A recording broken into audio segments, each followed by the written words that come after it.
দাবি দেওয়া নিয়ে তো মাননীয় প্রধান উপদেষ্টা ইউএন জেনারেল অ্যাসেম্বলিতেও তো বলেছেন, ওনার স্পিচের মধ্যে প্রাধান্য পাইছে।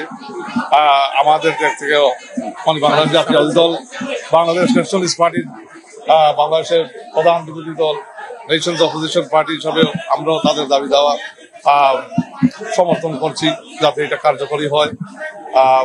তো এখানে তো আপনারা জানেন, chief adviser took a delegation that represented the entire Bangladesh. There was a representation across political parties.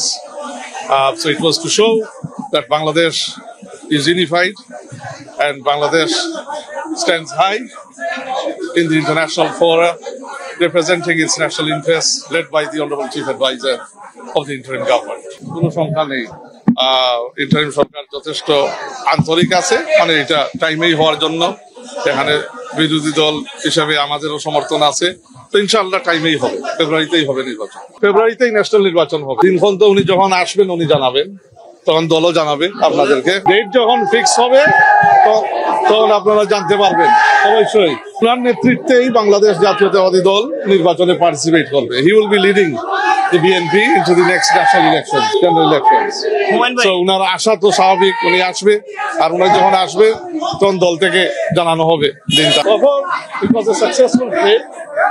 আর দিনমান আমার এইটাতে বললেন ওইটা দেশের প্রতি নষ্ট করে না, ওইটা টেররিস্ট, আওয়ামী টেররিস্টদেরকে আবার স্পষ্টভাবে তুলে ধরে যে এদেরকে কিসের জন্য সাময়িক এদের কার্যক্রম বাংলাদেশে সাসপেন্ড করা হয়েছে, নিষিদ্ধ করা হয়েছে।